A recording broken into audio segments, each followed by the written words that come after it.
સુરત અડાજણ વિસ્તારમાં એસઓજીની મોટી કાર્યવાહી 17.39 લાખથી વધુની કિંમતનો હાઇબ્રિડ ગાંજો ઝડપાયો। 497 ગ્રામ હાઇબ્રિડ ગાંજા સાથે રવિરાજ મનસુખભાઈ મારવણીયા ઝડપાયો। રત્ન કલાકાર તરીકે કામ કરતો આરોપી ડ્રગ્સ કેસમાં ઝડપાયો। આરોપી પાસેથી રોકડ, મોબાઈલ ફોન અને એક્ટિવા સહિત મુદ્દામાલ જપ્ત કરાયો। કુલ 18.41 લાખથી વધુનો મુદ્દામાલ કબજે કરાયો। મોબાઈલ ફોનમાં આંતરરાષ્ટ્રીય વર્ચ્યુઅલ નંબરથી ચાલતા 2 વોટ્સએપ એકાઉન્ટ મળી આવ્યા। વિદેશી નંબર મારફતે ડ્રગ્સ નેટવર્ક સંચાલિત થતું હોવાની આશંકા।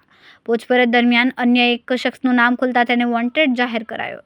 કતારગામ ખાતેથી હાઇબ્રિડ ગાંજાનો જથ્થો લાવ્યો હોવાની કબૂલાત છે। એનડીપીએસ એક્ટ હેઠળ ગુનો નોંધીને વધુ તપાસ હાથ ધરાઈ છે। એસઓજી અડાજણ વિસ્તારમાંથી આંતરરાષ્ટ્રીય ડ્રગ્સ રેકેટનો પર્દાફાશ કર્યો છે। શિલાલેખ એપાર્ટમેન્ટ પાસે રવિરાજ મનસુખભાઈ મારવણીયા કરીને જે જૂનાગઢનો રત્ન કલાકાર છે તેને 497 ગ્રામ હાઇબ્રિડ ગાંજા સાથે 17,39,39,000ના મુદ્દામાલ સાથે પકડી પાડ્યો છે અને કતારગામનો પાર્થ ઉર્ફે એટી વોન્ટેડ જાહેર કરવામાં આવ્યો છે। અને આ રીતે ટોટલ મુદ્દામાલ જે મોબાઈલ અને એનું જે બાઇક બધું થઈને 18,41,000નો પકડ્યો છે। કેમેરામેન સેનિલ વિરાણી સાથે વિશાલ છેઠા, માનવ પ્રભા ન્યૂઝ, સુરત। અમારા વિડીયોની નવી અપડેટ મેળવવા માટે સબસ્ક્રાઇબ કરો માનવ પ્રભા ન્યૂઝ ચેનલને, બેલ આઇકન ક્લિક કરો લેટેસ્ટ વિડીયો સૌથી પહેલા મેળવવા માટે।